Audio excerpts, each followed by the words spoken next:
The debt ceiling has been in place in the United States since 1917, and it has been raised more than 100 times since then.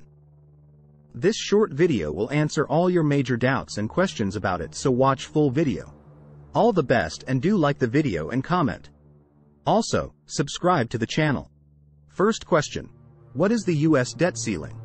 The U.S. debt ceiling is a legal limit on the amount of money that the United States government is allowed to borrow in order to finance its operations. The debt ceiling is set by Congress and limits the total amount of outstanding debt that the government can have at any given time. Essentially, it is a cap on the amount of money the government can borrow. The purpose of the debt ceiling is to place a check on the government's ability to spend beyond its means and rack up unsustainable levels of debt. If the government reaches the debt ceiling, it can no longer borrow money to pay for its bills, and it must rely on incoming revenue and existing cash reserves to fund its operations. If the U.S. government is unable to raise the debt ceiling in a timely manner, it risks defaulting on its obligations, which could have severe consequences for the U.S. economy and financial markets. The debt ceiling is a critical component of the U.S. government's ability to manage its finances and maintain its creditworthiness. Question 2. How does the U.S. debt compare to other countries? The U.S. has one of the largest government debts in the world, both in terms of total amount and as a percentage of its gross domestic product, GDP. According to the International Monetary Fund, IMF, data as of 2021, the U.S. national debt stands at over $28 trillion, making it the largest in the world. Here are some comparisons with other countries. Japan.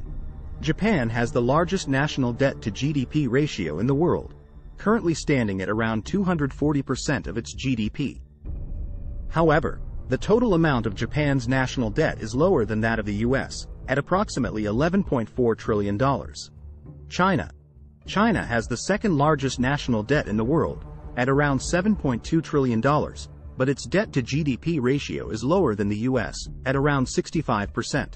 European countries, such as Italy and Greece, have significantly higher debt to GDP ratios than the U.S., with Italy's national debt reaching 160% of its GDP and Greece's national debt exceeding 200% of its GDP. Emerging markets. Several emerging markets, such as Brazil, India, and South Africa, have seen their national debts rise in recent years, with debt to GDP ratios ranging from 50% to 90%. Question 3. Why does the U.S. have a debt ceiling? The U.S. has a debt ceiling because it serves as a legal limit on the amount of money that the government can borrow to finance its operations. The debt ceiling was first instituted in 1917 as a means to give Congress more control over the government's finances. The primary purpose of the debt ceiling is to prevent the government from spending more money than it can afford to repay, which can lead to unsustainable levels of debt. By setting a limit on the amount of debt that the government can take on, the debt ceiling is intended to encourage responsible fiscal management and prevent the government from running up excessive debts. Question 4. What happens when the U.S. reaches its debt ceiling? When the U.S. reaches its debt ceiling, the government is no longer allowed to borrow money to fund its operations, which can have significant consequences for the economy and financial markets. If the debt ceiling is not raised in a timely manner, the government may be forced to take several measures to continue funding its operations. These measures could include suspending or delaying payments to government employees, contractors, and beneficiaries of government programs. The government may also be forced to prioritize payments, which could lead to delays in payments to some creditors and obligations. A default could also trigger a financial crisis and a recession. Question 5. How has the U.S. debt ceiling been raised historically? Here are some of the ways in which the U.S. debt ceiling has been raised historically. Legislation. Congress has the authority to raise the debt ceiling through legislation. This is the most common method of raising the debt ceiling and involves passing a bill that increases the limit on the amount of debt the government can take on. Emergency measures. In certain situations, the Treasury Department can take emergency measures to continue funding the government's operations even after the debt ceiling has been reached. These measures include suspending investments in certain government accounts and using cash on hand to pay down debt. Executive action. In some cases, the president has used executive action to raise the debt ceiling. This has typically involved invoking a provision of the Constitution that allows the president to temporarily borrow funds to meet the government's obligations. Temporary extensions. Congress has also passed temporary extensions of the debt ceiling in the past. These extensions typically provide a short-term increase in the debt ceiling, giving Congress more time to negotiate a longer-term solution. Question 6. What are the potential consequences of a U.S. debt default? A U.S. debt default would have significant consequences for the economy and financial markets, both in the U.S. and globally. Here are some of the potential consequences. Financial market turmoil. A U.S. debt default could cause significant turmoil in financial markets, as investors become increasingly concerned about the government's ability to meet its financial obligations. This could lead to a sharp decline in the stock market and a flight to safer assets, such as U.S. treasuries. Increased interest rates. A default could also lead to a significant increase in interest rates, as investors demand higher returns to compensate for the increased risk of lending to the U.S. government. This could have a negative impact on borrowing costs for businesses and consumers, leading to a slowdown in economic growth. Global economic impact. A U.S. debt default could have a ripple effect on the global economy, as U.S. treasuries are widely held by foreign investors and serve as a benchmark for many other financial instruments.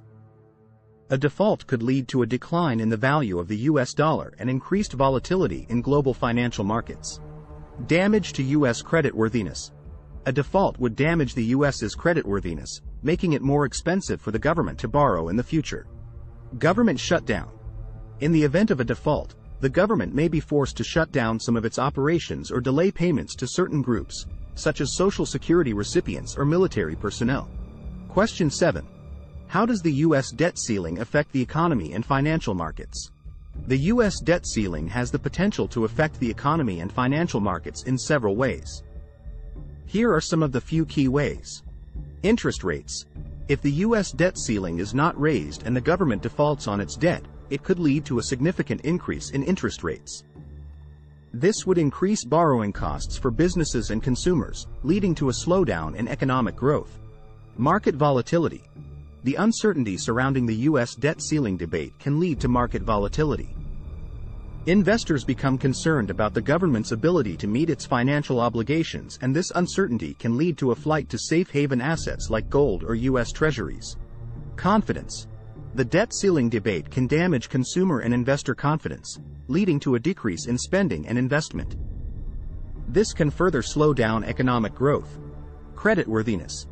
Failure to raise the debt ceiling could damage the U.S.'s creditworthiness, making it more expensive for the government to borrow in the future. It could also have a negative impact on the country's reputation as a reliable borrower and a safe haven for investors. Question 8. What are the possible long-term solutions to reduce the U.S. national debt? Reducing the U.S. national debt is a complex and multifaceted issue that requires a combination of fiscal and economic policies. Here are some possible long-term solutions. Fiscal policies. The U.S. government can implement various fiscal policies to reduce the national debt, such as cutting spending and increasing revenues. This can include reducing or eliminating certain government programs, reforming entitlements such as Social Security and Medicare, and increasing taxes on high-income earners. Economic growth. The U.S. can aim to increase economic growth, which would increase tax revenues and decrease the debt-to-GDP ratio. This can be achieved through policies that promote innovation, investment, and productivity growth. Reforming the tax code. The U.S. government can reform the tax code to make it more efficient, fair, and conducive to economic growth. This can include simplifying the tax code, closing loopholes, and reducing tax breaks for certain industries or individuals. Structural reforms. The U.S. can undertake structural reforms to reduce the cost of government operations and increase efficiency. This can include reforming the civil service system, reducing bureaucracy, and streamlining government regulations. Hope this answers all your doubts. Please make sure to like the video, share video, and subscribe to the channel.